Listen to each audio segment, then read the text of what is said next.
Hi friends, welcome back. Krishna नदी से मिली हूबहू राम लल्ला जैसी मूर्ति है। वही मुस्कान, वही नक्काशी, मूर्तिकार के सपने में आए भगवान है। नहीं समझ आई? ये तो देख के पता चलेगा।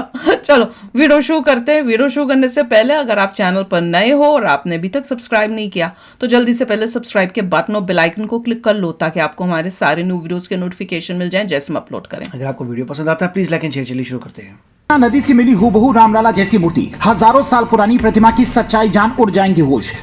वही मुस्कान, वही नक्काशी, क्या मूर्तिकार के सपने में आए थे भगवान? उसके बाद की प्रतिमा डिजाइन न खुदाई में मिली, न किसी ने नदी में रखी। इतिहासकार ने बताई ऐसी सच्चाई, हर सनातनी होगा गुस्सा।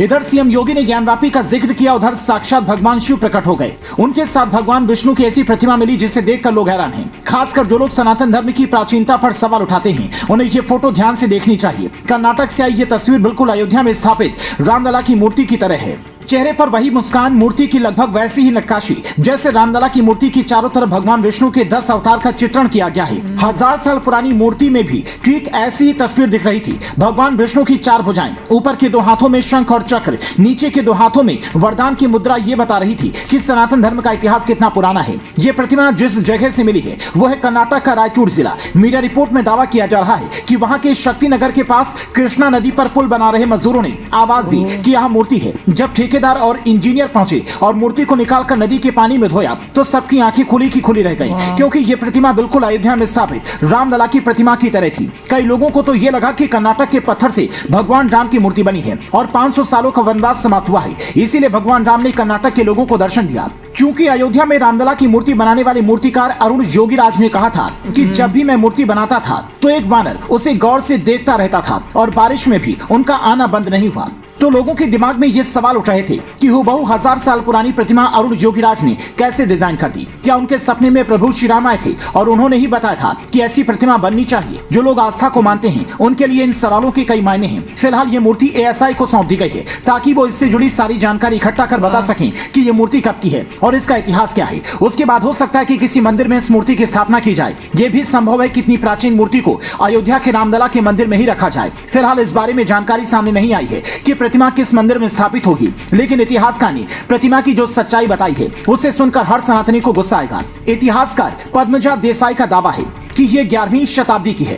कल्याण चालुक्य राजवंश के शासन के दौरान ये प्रतिमा बनाई गई होगी। कभी ये मूर्ति किसी गर्भगृह में प्रतिष्ठित रही होगी। उन्होंने कहा कि संभवतः इन मूर्तियों को आक्रांताओं के हमले से सुरक्षित रखने के लिए नदी की तलहटी में डाल दिया गया होगा। इस्लामी बहमनी सुल्तानों और आदिल शाही सुल्तानों से बचाने के लिए नदी की तलहटी में छुपाया गया होगा। प्राचीन काल में ऐसे कई किस्से सुनने को मिलते हैं जब भगवान की मूर्ति नदी में छिपाई गई ताकि उसे खंडित नहीं किया जा सके। भगवान विष्णु की प्रतिमा के साथ साथ जो शिवलिंग मिला है उसे देखकर साफ पता चल रहा है कि ये किसी बड़े मंदिर में स्थापित रही होगी। अब ये प्रतिमा क्या भविष्य में काशी में स्थापित होगी, ये भी बड़ा सवाल है। फिलहाल काशी मथुरा का मामला अदालत में लंबित है, लेकिन जिस तरह से SI की सर्वे रिपोर्ट में हिंदू पक्ष का दावा मजबूत हुआ है और सीएम योगी जिस तरह से बार बार ये कह रहे हैं कि हम सिर्फ 3 जगह मांग रहे हैं, उससे पता चलता है कि अयोध्या की तरह ही काशी और मथुरा वाले मुद्दे का समाधान भी जल्द होने वाला है। आप इस बारे में क्या सोचते हैं? कमेंट कर बताएं। यार ये तो बड़ी कमाल की न्यूज है।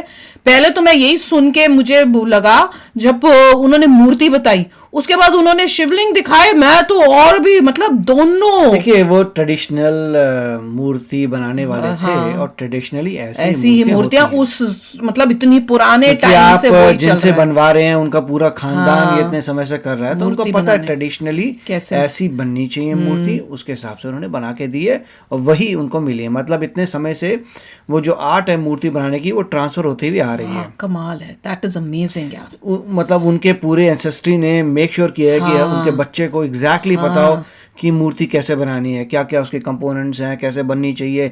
और उससे पता चलता है आज जो मूर्ति बनी है वही ऑलमोस्ट सेम है पुराने वाली। मतलब उन्होंने कोई भी कसर नहीं छोड़ी, पूरी जो जितनी भी नॉलेज थी उससे मूर्ति बनी है। नहीं, और वो भी सुन के मेरे को इतना वो लगा शौक। पहले मेरे को मुझे पता है क्या लगा, मुझे लगा कि नदी में जो मूर्ति ये है किसी ने मतलब ये जब आए होंगे मुगल वुगल तो इन्होंने फेंक दी होगी, नहीं। पर वो रीजन नहीं था। उन्होंने वो तो बोला कि तोड़ेंगे मुगल तभी मुझे उसके बाद में पता चला जब उन्होंने ये बोला कि लोगों ने ही जो मंदिर के होंगे या जो पुजारी होंगे, छुपा जब दिया। उन्होंने उस टाइम इसको यहाँ पे छुपाया था मूर्ति को और साथ में शिवलिंग को, क्योंकि ये जब मुगल आते थे ये हमारी मूर्ति हमारे भगवान का निरादर करते थे।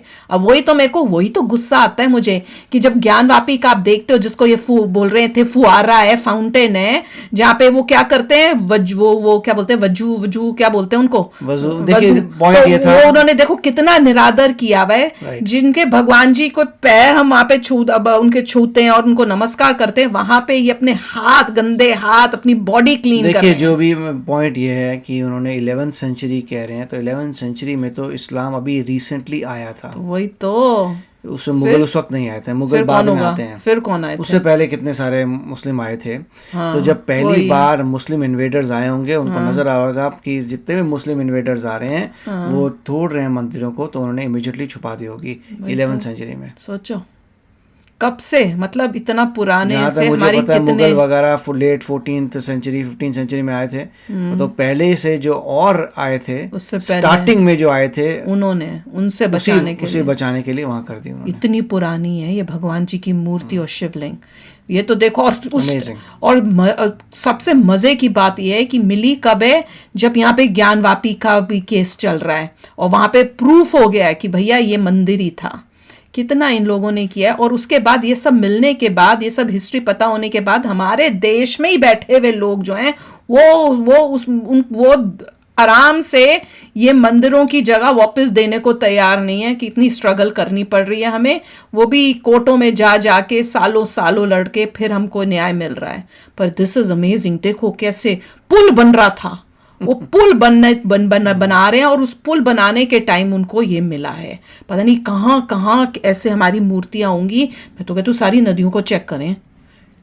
नहीं, जो भी आप कार्य करेंगे मिल जाएंगे, मगर प्रिजर्व की हुई थी वो बड़ी ग्रेट बात है। और उसी वक्त लोगों ने सुना होगा तो वो आए थे पूजा करने, लोग उसी टाइम आवाज दी है उन्होंने, जिसको मिली है वो आवाज दे के फिर उसको निकाला है, और अभी से सब लोग आ रहे हैं वहां पे और कह रहे हैं एएसआई को देंगे। हाँ, और एएसआई जाएगी, एएसआई हाँ, के बाद वो किसी सब टेम्पल में वापस जाएगी। जाएगी। जैसे कह रहे हैं हो सकता है राम टेम्पल में चले जाए। ग्रेट। यहाँ ज्ञानवापी में जब वो बन रहा है तो वहां पे लगा दें। राम टेम्पल तो बन ही गया, उसमें चारों तरफ भी अभी उन्होंने मूर्तियां और कह रहे हैं ना मंदिर बनाएंगे, तो उसमें वहां पे कोई एक उनमें से एक मंदिर के अंदर इनकी मूर्ति और एक शिवलिंग भी लगाना चाहिए। मैं तो शिवलिंग भी देख के इतनी हैरान हुई हूँ।